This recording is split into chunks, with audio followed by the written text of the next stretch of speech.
नमस्कार ओमकार जी, बहुत बहुत स्वागत है आपका। नमस्कार अंजू जी, बहुत धन्यवाद याद करने के लिए और आपके दर्शकों को भी नमस्कार। सर, कांग्रेस पार्टी इतनी पुरानी पार्टी है सर, वो ये नहीं समझ पा रही है कि कांग्रेस वर्किंग कमेटी में लिया गया फैसला बड़ा होगा या देश की संसद में लिया गया फैसला बड़ा होता है। वंदे मातरम को लेकर वो कहते हैं कि हम तो 1937 में कांग्रेस की जो बैठक हुई थी उसमें जो प्रस्ताव पारित हुआ था 2 स्टैंजा गाने का, हम उसी पर अमल करेंगे।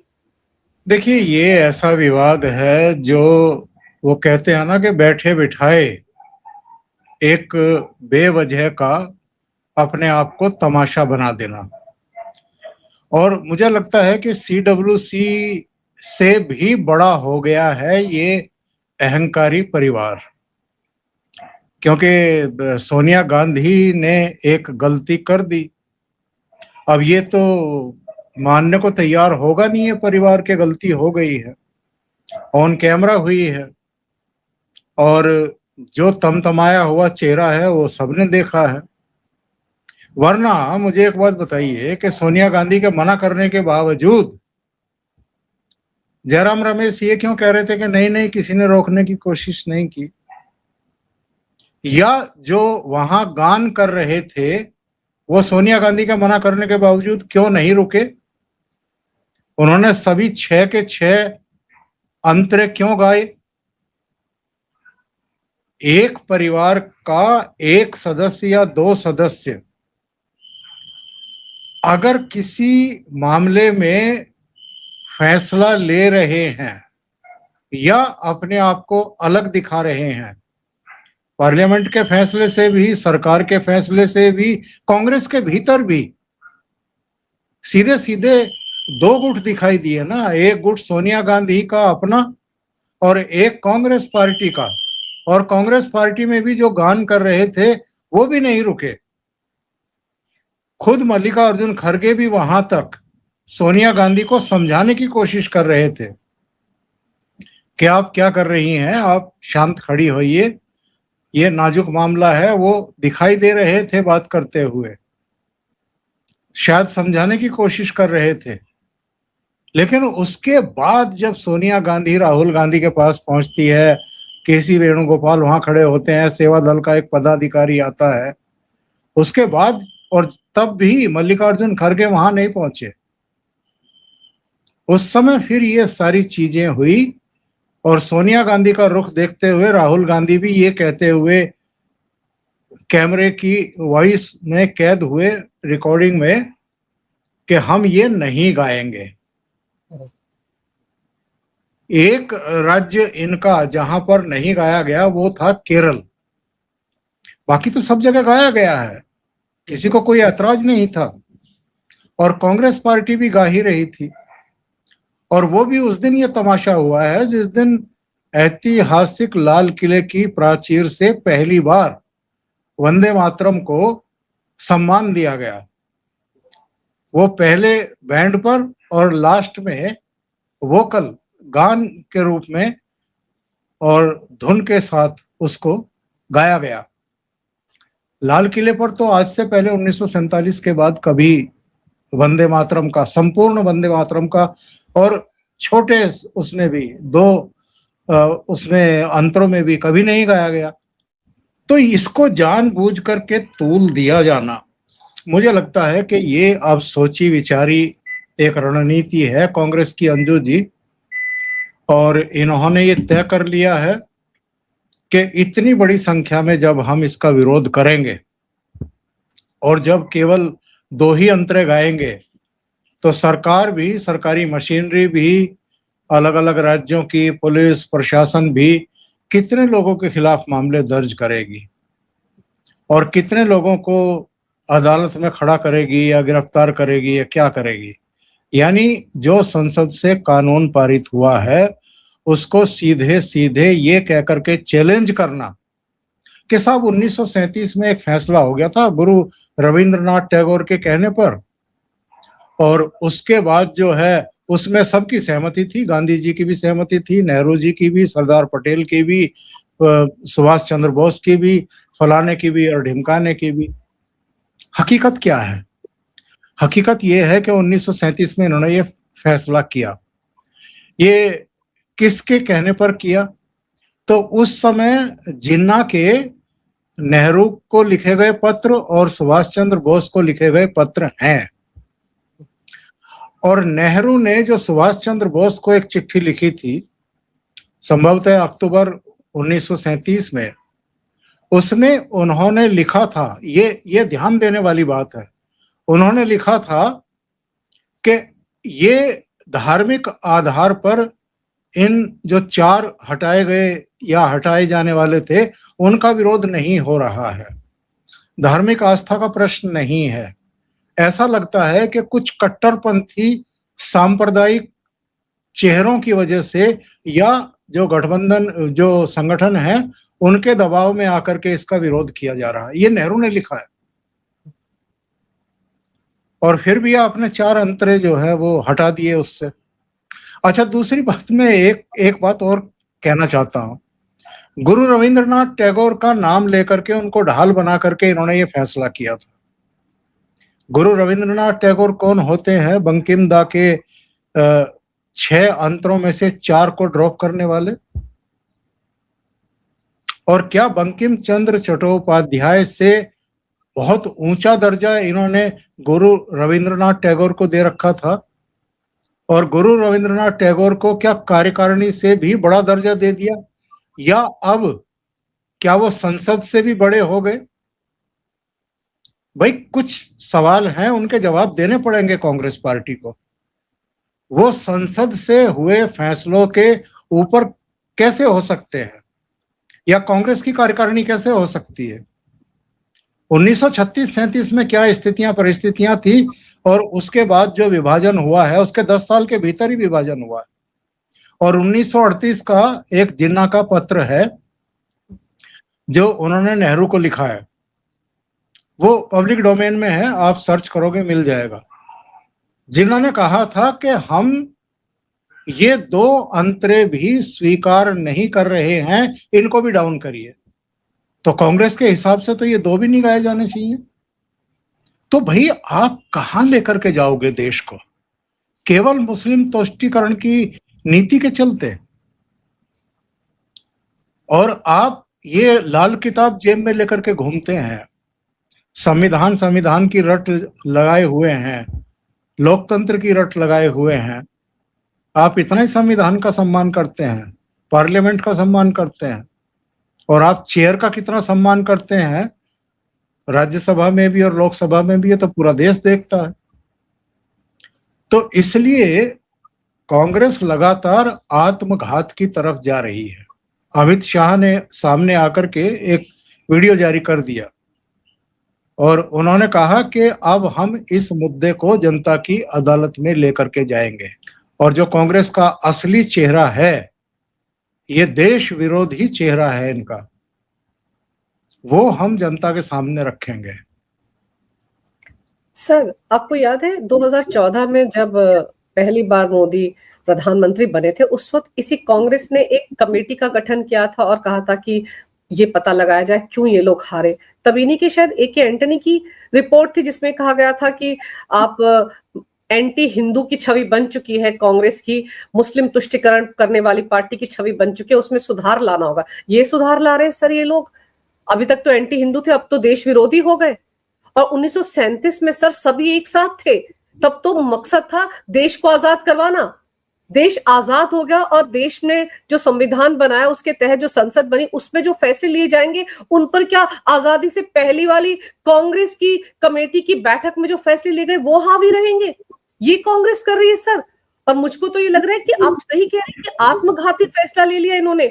कांग्रेस भी चाहती तो तमाशा बनाने की बजाय खामोश रहती। देखिए, इसके जब अंतरे आप पढ़ती हैं, सभी 6 के 6 अंतरे जब पढ़ती हैं आप, तो उसमें जो शुरू के 2 अंतरे हैं वो तो जो मातृभूमि की एक तरीके से हरियाली की प्रशंसा है, फूल पौधों की, जीव जंतुओं की, नदियों की, तमाम फूलों की, इनकी सबकी प्रशंसा है।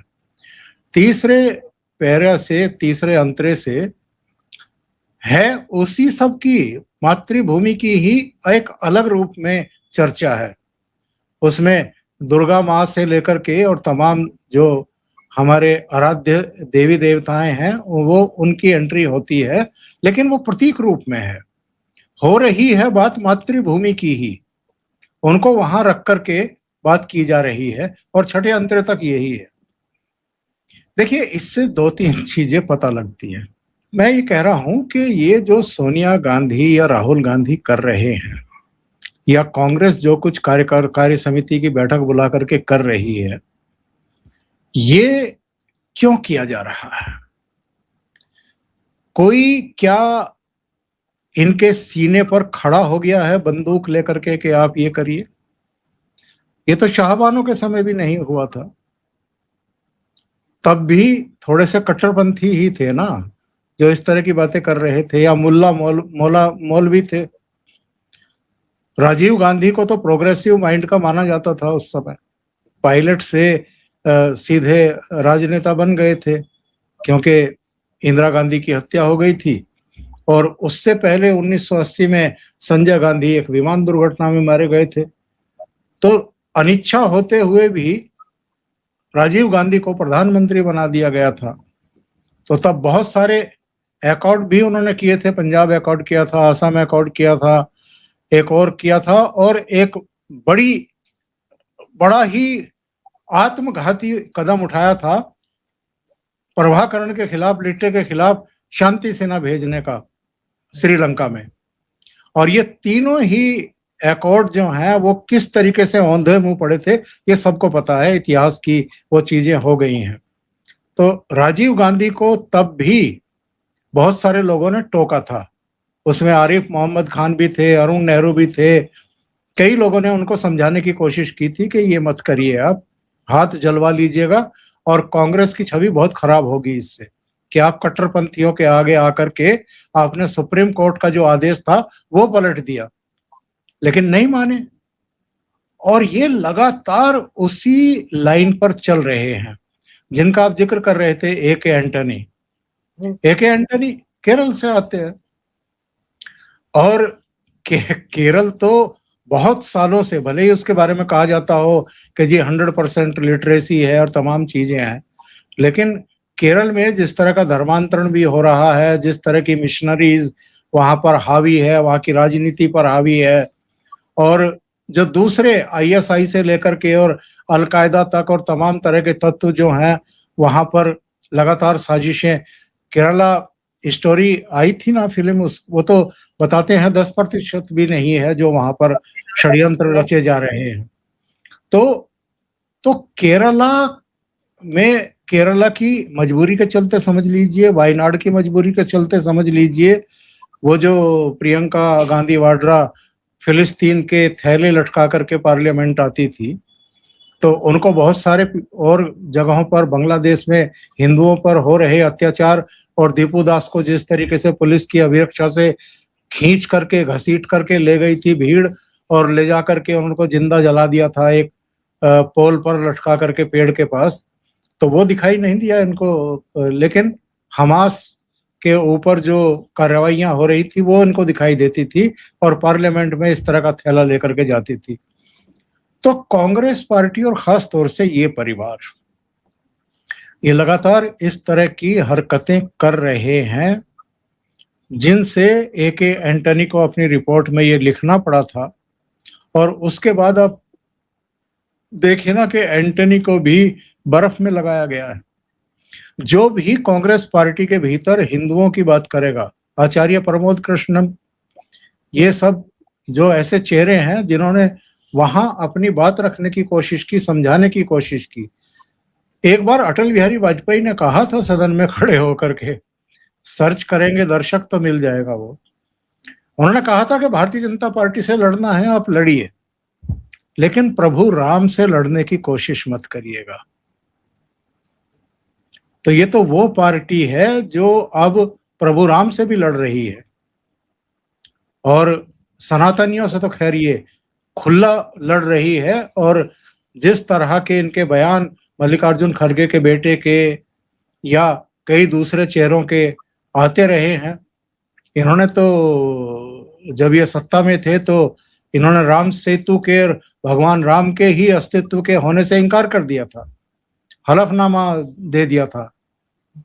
अब ये ओकेशनली कभी कभी भगवा पहनते हैं और किसी उज्जैन में, महाकाल में या वहां पर नदी के किनारे पूजा पाठ करते हुए दिखाई दे जाते हैं, लेकिन वो ओकेशनली, ताकि एक ये मैसेज दिया जा सके किसी चुनाव के समय कि साहब हम भी हिंदू हैं, दत्तात्रेय ब्राह्मण हैं, लेकिन आपकी विचारधारा क्या है? तो ये तो बार बार आप प्रमाणित कर रहे हैं, किसी को ज्यादा माथापच्ची करने की जरूरत नहीं है, ये समझ में आ रहा है, लोगों के, देश के समझ में आ रहा है। और दूसरी तरफ आप राहुल गांधी का भाषण याद कीजिए, सुना है कि बहुत कुछ बोल रहे थे वो इसी CWC में, और यहां तक कह रहे थे कि बस मोदी तो जाने वाले हैं। सर, ये किसने उनको मंत्र दे दिया कि हर दूसरे दिन यही बोलते रहते हैं मोदी जाने वाले हैं, मोदी शाह की जोड़ी जाने वाली है, हटने वाली, सरकार गिरने वाली? कहां से सीख कर आते हैं? और मैंने तो यहां तक सुना कि ये जो कुछ वहां पर हो रहा था कांग्रेस वर्किंग कमेटी की बैठक में, वहां पर शशि थरूर और मनीष, ये लोग इनकी बातों से इत्तेफाक नहीं रखते थे। इन्होंने वहां पे सुर भी उठाए कि वो इस तरह की बातें ना किया करे। देखिए, उनको तो इस समय उठते बैठते सोते जागते टॉयलेट जाते हुए सिर्फ और सिर्फ मोदी जी याद आते हैं, और अब कुछ दिनों से अमित शाह भी याद आने लगे हैं। तो ये याद आने की वजह भी ये है कि दोनों ने कांग्रेस का एक तरीके से भुस भर रखा है, और बहुत ज्यादा वो कहते नहीं है। कभी मौका आता है तो सदन में खड़े होकर के अपना भाषण देते हैं मोदी जी, उस समय आगे पीछे का सब हिसाब किताब बराबर करते हैं। लेकिन इनको जरा अपना माता जी से पूछना चाहिए, या माता जी के जो समकालीन नेता हैं जरा उनसे पूछना चाहिए कि जब तक देश के प्रधानमंत्री नहीं बने थे नरेंद्र मोदी, और अमित शाह जब तक केंद्रीय राजनीति में नहीं आए थे, संगठन में नहीं आए थे, तब इन्होंने गुजरात में इन दोनों के साथ क्या किया था। अमित शाह तो गृह राज्य मंत्री थे, जब नरेंद्र मोदी वहां के मुख्यमंत्री थे तो वो गृह राज्य मंत्री थे जब उनको गिरफ्तार कराया था CBI के जरिए। सोहराबुद्दीन और इशरत जहां मुठभेड़ कांड में, और बाद में इनको गिरफ्तार कराया गया, अहमदाबाद की सेंट्रल जेल में रखा गया, 3 महीने बाद उनको जमानत मिली, कुछ शर्तों के साथ मिली कि राज्य में नहीं रहेंगे, बाहर रहेंगे। बाद में मुंबई की एक स्पेशल CBI अदालत ने बाइज्जत बरी किया और अपने फैसले में लिखा कि यह राजनीतिक कारणों से गिरफ्तारी हुई थी, इसमें कोई तथ्य नहीं है। तो किस तरीके से इन्होंने बेइज्जत करने की कोशिश की थी अमित शाह को, ये तो गनीमत है कि इतना कुछ अपमान सहने के बावजूद, और नरेंद्र मोदी को इन्होंने कटघरे में खड़ा करने की कम कोशिश की थी क्या? ऐसे पहले मुख्यमंत्री थे जिनको 9 घंटे 9.5 घंटे तक SIT ने ड्रिल किया था, पूछताछ की थी गुजरात दंगों को लेकर के। उससे पहले किसी मुख्यमंत्री को इस तरीके से किसी एजेंसी ने, किसी SIT ने पूछताछ नहीं की थी। तो ये गनीमत है कि बदले की भावना उनके मन में नहीं है, वरना अब तक तो पता नहीं क्या हो जाता इस परिवार का। और अभी भी इन लोगों ने कोई कसर बाकी थोड़ा छोड़ी है। सरकार को फेल करने के लिए, इन दोनों को विफल करने के लिए लगातार पार्लियामेंट को रोकना, पार्लियामेंट को नहीं चलने देना, लगातार इनके खिलाफ विश्वमन करना, साजिशें रचना, कभी शाहीन बाग, कभी वो 13 महीने का आंदोलन, कभी खनौरी बॉर्डर, कभी शंभू बॉर्डर, कभी पहलवानों, महिला पहलवानों को ला करके जंतर मंतर पर बैठाना।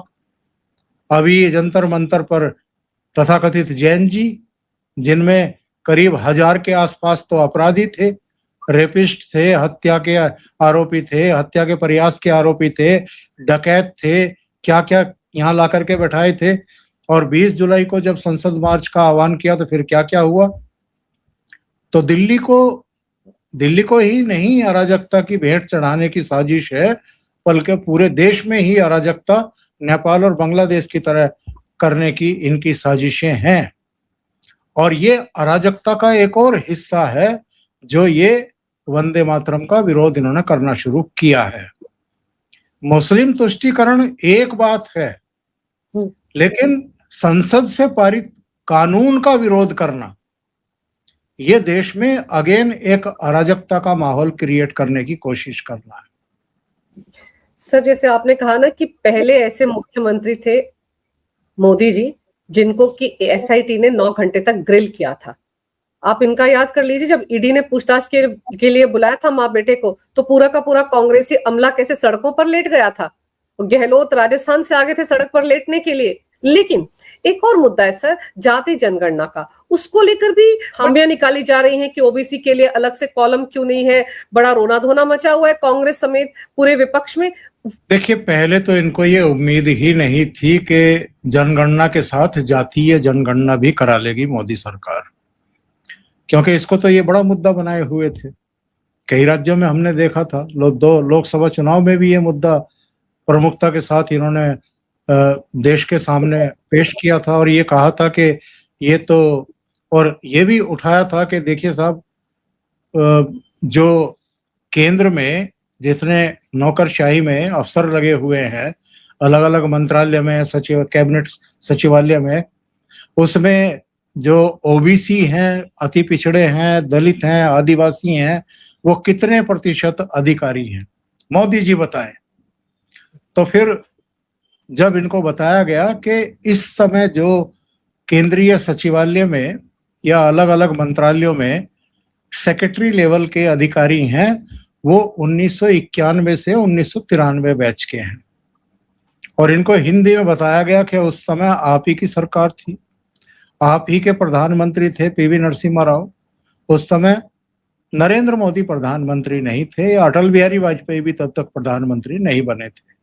तो उसके बाद इनकी आत्मा थोड़ा शांत हुई और इन्होंने वो कहना बंद किया। अब ये जातीय जनगणना किस रूप में हो रही है, क्या उसके तमाम प्रश्न वगैरह तय किए गए हैं, क्या पैरामीटर्स तय किए गए हैं, होने तो दो। जब वो हो करके आ जाए तब आलोचना कर लीजिएगा। अभी वो पता नहीं कहां से आपने फॉर्म लाए हैं, आप उसमें तमाम तरह की खामियां निकालनी शुरू कर दी। और ये सब क्यों हो रहा है? ये केवल इसलिए हो रहा है कि जो अभी गुड़ गोबर किया है इन्होंने वंदे मातरम के ऊपर, और उसमें जो इनकी आलोचना शुरू हुई है, जो क्रिटिसिज्म शुरू हुआ है, और ये देशव्यापी शुरू हुआ है, तो उससे फिर ध्यान कैसे डाइवर्ट करें। तो इसलिए एक ये मुद्दा उठा दो। तो ठीक है, अगर आपको इस तरह के मुद्दे उठाने हैं तो आप उठाइए, लेकिन इससे आपको लाभ क्या मिलने वाला है। लेकिन कुल मिलाकर के जो मैं समझ पा रहा हूं वो यही है, वो मंदिर, राम मंदिर में चढ़ावा चोरी का मसला हो या जातीय जनगणना का मसला हो, कुल मिलाकर के इनका प्रयास वही है जो 2024 के लोकसभा चुनाव से पहले इन्होंने किया था, कि जो सनातनियों की एकजुटता है उसको किसी तरीके से भंग करो, जातीय आधार पर उनको बांटो। सनातनियों में भी ऐसे बहुत सारे लोग हैं, क्योंकि हिंदू भी तो कई तरह के होते हैं ना। एक वो होते हैं जो गर्व से खुद को हिंदू बताते हैं, एक वो हैं जो हिंदू तो हैं लेकिन कुछ भी नहीं बताते हैं, चुप रहते हैं। कुछ ऐसे हैं जो अपने आप को शायद हिंदू कहलाना या प्रचारित करना पसंद ही नहीं करते हैं, और एक ऐसे हिंदू भी हैं जो इन्हीं के पीछे लगे हुए हैं। उनको ना विश्व हिंदू परिषद से लेना देना है, ना भारतीय जनता पार्टी से, ना संघ से, ना बजरंग दल से, किसी से कोई लेना देना नहीं है। तो इनका कुल मिलाकर के प्रयास ये है कि जो एक तो वो हैं जो गर्व से अपने आप को हिंदू बताते हैं, उनको कोई दिक्कत नहीं है अपनी आइडेंटिटी शो करने में और से ये कहने में, और तमाम तरह की जो गतिविधियां हैं उनमें हिस्सा लेने में भी। जो बाद की 3 श्रेणियां हैं उनमें से 2 श्रेणियों के लोगों को ये प्रभावित करने की कोशिश करते रहते हैं। इनको लगता है मुस्लिम हमारे साथ हैं ही, और जो कुछ राज्यों में क्षेत्रीय दल हैं उनका अपना वोट बैंक है, वो एक प्लस हो जाता है। इसके अलावा अगर कुछ हिंदू हमारे साथ खड़े ही हैं, हर हाल में खड़े हुए हैं, तो थोड़े से और बांट लो तो हमारी कुछ और सीटें आ जाएंगी। देखिए, सत्ता का ख्वाब तो अभी ये नहीं देख रहे हैं, ये अवसर की तलाश में है। और अवसर किस तरह का अंजू जी? जैसा 2004 में दिल्ली के भागों छींका टूट गया था, वरना कितना अंतर था। अटल जी के नेतृत्व में बीजेपी को 138 सीटें मिली थी और सोनिया गांधी के नेतृत्व में कांग्रेस को 145 सीटें मिली थी। 7 ही सीटों का तो अंतर था। 7 सीटों के अंतर की वजह से भारतीय जनता पार्टी सरकार बना नहीं पाई और कांग्रेस ने कहीं का ईंट कहीं का रोड़ा, भानुमति ने कुनबा जोड़ा, सरकार बना ली। उसमें वामपंथी भी, सपा भी, बसपा भी, नेशनल कॉन्फ्रेंस भी, दक्षिण की भी पार्टियां, पूर्वोत्तर की भी कुछ पार्टियां, वो सब मिलाकर के इन्होंने बना ली थी। सर, कांग्रेस पार्टी तो इसी तरीके से राजनीति करती आई है ना। खुद इन्होंने एक बार 45, दूसरी बार 140 आई थी और उसके बाद 240 पर बीजेपी को कहा जा रहा था कि अरे ये तो माइनॉरिटी में है, इनके पास तो सीटें ही नहीं, इनको तो बहुमत नहीं मिला। अपने गिरेबा में झांक कर कभी कांग्रेस ने नहीं देखा कि 2-2 बार यूपीए की जो सरकार बनी उसमें इनकी अपनी औकात कितनी थी।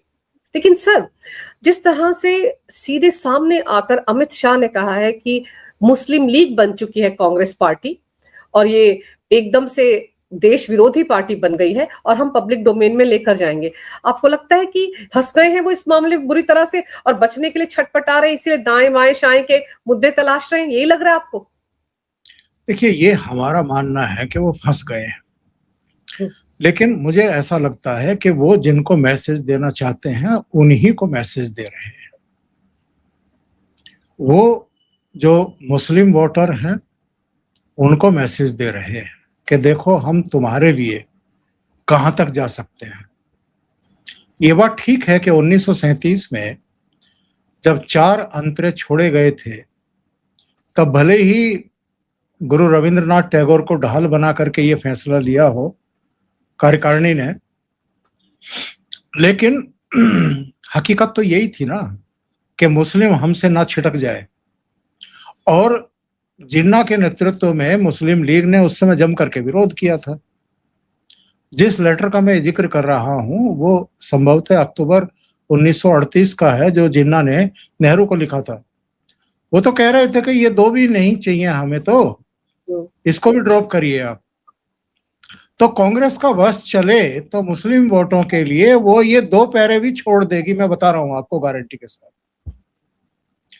तो जो अमित शाह कह रहे हैं कि ये मुस्लिम लीग का रूप ले चुकी है, एक मुस्लिम लीग वहां चली गई, एक मुस्लिम लीग यहां आ गई है। और एक तथ्य और मैं दर्शकों के सामने रख दूं, देखिए जिन्होंने पाकिस्तान मांगा था ना धर्म के आधार पर कि मुस्लिम अब हिंदुओं के साथ नहीं रह सकते, और अभी आसिम मुनीर ने भी एक प्रवासी पाकिस्तानियों के सम्मेलन में एक बात कही थी कि हमारा खान पान अलग, हमारी रवायतें अलग, हमारे तीज त्योहार अलग, हमारी जबान अलग। एक कॉम्प्लेक्स है ना इनके दिमाग में कि हम तो हर तरीके से सुपर हैं हिंदुओं से और काफिरों से। तो वही सब राग वो अलाप रहे थे और वही सब एजेंडा इस समय भारत में भी चल रहा है। इनका एजेंडा क्या है? और इनका भारत का प्रधानमंत्री नरेंद्र मोदी का तो एजेंडा है कि 2047 तक हम विकसित राष्ट्र बनाएंगे। इनका एजेंडा है कि 2047 तक हम इसको इस्लामिक स्टेट बनाएंगे और उसके लिए गजवाए हिंद के वो सारे जितने भी इनके तौर तरीके हैं वो आजमाए जा रहे हैं। और उनके गजवाए हिंद को मूर्त रूप देने के लिए कांग्रेस से लेकर के तमाम क्षेत्रीय पार्टियां उनको सहयोग कर रही हैं। और जिन्होंने पाकिस्तान मांगा था, जो बात में कहते कहते रुक गया था, वो तो पाकिस्तान गए ही नहीं, यहीं रह गए वो तो। अब उनका एजेंडा है गजवाए हिंद का।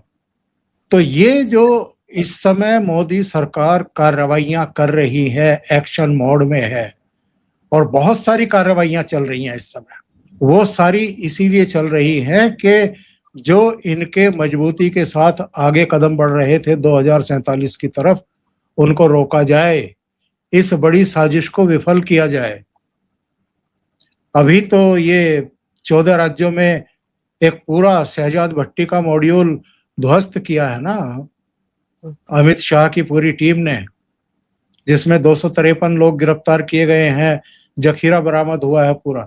ये साजिशें लगातार चलेंगी और जितनी साजिशें हो रही हैं इन पर ये सारी पार्टियां चुप करके बैठी रहती है। तो ये क्या है? ये समझ में नहीं आ रहा क्या लोगों के या देशवासियों के? ये सबकी समझ में आ रहा है। और ये जो एजेंडा चला रही हैं सोनिया गांधी और राहुल गांधी और कांग्रेस के नेतृत्व में विपक्ष की कई पॉलिटिकल पार्टियां, ये देख लेना इनको बहुत भारी पड़ेगा, बहुत भारी पड़ेगा। क्योंकि अगेन ये एक ऐसा मुद्दा आ गया है जिसको बहुत आक्रामक तरीके से अब प्रधानमंत्री नरेंद्र मोदी भी और अमित शाह भी जनता के बीच में लेकर के जाएंगे और ये एक बड़ा मुद्दा बनने वाला है इन 5 राज्यों के चुनाव में। सर ये बड़ा मुद्दा बनेगा, जैसे आपने कहा ना कांग्रेस को भारी पड़ेगा ये सब कुछ, तो भारी पड़ने की शुरुआत हो गई है। CWC की बैठक में जिस तरह से कुछ कांग्रेसी बड़े नेताओं ने विरोध किया है कि ये सब कुछ नहीं होना चाहिए, ये ठीक राजनीति नहीं है, ये पार्टी के हित में नहीं है, तो हो सकता है आगे चलकर फाड़ भी हो सकते हैं कांग्रेस में। सर सिर्फ कांग्रेस ही तो बची है, बाकी तो सब पार्टियां निबट गई, सबके 2 फाड़ हो चुके हैं। तो जिस तरह से राहुल गांधी सोनिया गांधी दंदनाते हुए घूम रहे हैं सर, घमंड तो किसी का नहीं रहता है ना, तो कोई भरोसा नहीं कि बहुत सारे नेता अलग से पार्टी बना ले, ये भी हो सकता है। सर आपने समय निकाला, बहुत विस्तार से इस विषय पर बहुत अहम जानकारी मेरे दर्शकों को दी, आपका बहुत बहुत धन्यवाद। नमस्कार, जय हिंद। जय हिंद।